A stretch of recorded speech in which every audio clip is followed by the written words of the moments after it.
Assalamualaikum warahmatullahi wabarakatuh. Alhamdulillahirrabbilalamin. Wassalatu wassalamu ala sayyidil mursalin wa ala alihi washabbihi ajmain wa ba'du. Pada kesempatan kali ini saya akan menjelaskan tentang haid.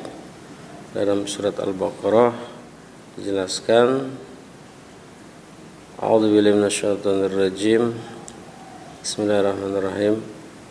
Yas'alunaka 'anil mahid qul huwa adza. Mereka bertanya tentang haid. Haid itu apa? Qul huwa adza. Haid itu adalah kotoran. Dalam ilmu fikih dijelaskan bahwa haid itu adalah darah yang keluar dari rahim seorang perempuan, bukan pada masa-masa atau sakit atau luka, tapi ini merupakan suatu kodrat seorang perempuan. Bisa datang 1 bulan sekali atau golibnya seminggu sekali berdasarkan penelitian daripada Imam Syafi'i tanya kepada ibu-ibu yang mengalami haid, itu umumnya 7 hari, biasanya 1 bulan sekali. Ada yang bahkan sama sekali tidak haid, yaitu Siti Fatimatuz Zahra al-Batul binti Sayyidina Muhammadin Rasulullah sallallahu alaihi wasallam, yaitu putrinya Nabi Muhammad sallallahu alaihi wasallam. Haid ini merupakan suatu kotoran, ya. Biasanya yang sudah balik bagi seorang perempuan yang umur 9 tahun lebih, ini sudah haid. Dalam arti harus melaksanakan mandi besar, wajib mandi. Dari haidnya itu sendiri bisa bermacam-macam, ya. Darah ada hitam, merah, kental, merah biasa, kuning, keruh, dan abu-abu, atau merah dan kuning. Warna darah ini biasa dialami selama masa-masa haid. Itu rutin setiap bulan atau seminggu sekali. Kebanyakan ulama berpendapat bahwa haid tidak akan terjadi sebelum anak perempuan ini berusia 9 tahun. Jika keluar darah sebelum 9 tahun, darah itu dianggap sebagai darah penyakit, bukan darah haid.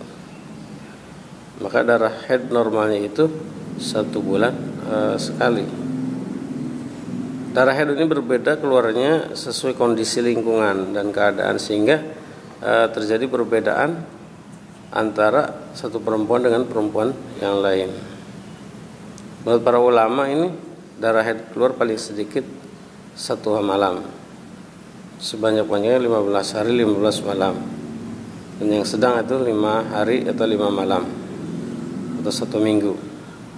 Apabila seorang mengeluarkan darah dari rahimnya lebih dari 15 hari, disebut darah istihadah atau disebut juga darah penyakit. Dalam hadis Bukhari dikatakan, da'is sholata qadral ayyam allati kunti tahidina fiha summa iktasili wasalli.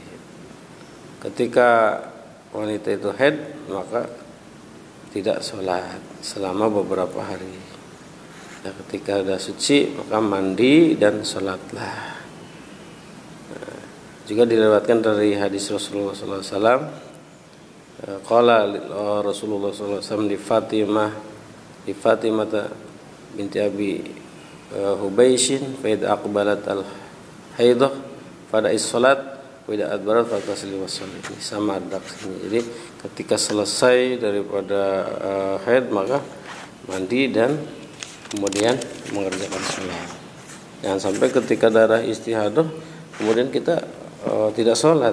Nah, istihadah itu kita harus sholat, ya, cuma dibersihkan. Tapi kalau haid, maka untuk sementara tidak sholat dulu, juga tidak puasa. Kemudian yang dilarang ketika wanita itu sedang haid yaitu pertama sholat ya. Jadi orang haid itu tidak sholat dulu, tidak puasa, tidak tawaf, tidak memegang Quran, tidak masuk masjid takut mengotori masjid. Nah, hilafiyah dalam membaca Quran atau menyentuh Quran. Nah, dalam kebanyakan Asy-Syafi'i bahwa membaca Quran kalau diniat zikir maka ini dibolehkan ya. Atau membaca sholawat itu ya juga dibolehkan. Jadi kalau membaca Quran diniat zikir maka dibolehkan, atau memegang Quran yang banyak terjemahnya atau tafsirnya maka ini juga ada yang mengatakan dibolehkan. Tapi kalau Quran murni, Quran semua maka ini dilarang. Mudah-mudahan ada manfaatnya. Wallahul muwaffiq ila aqwamit thoriq. Assalamualaikum warahmatullahi wabarakatuh.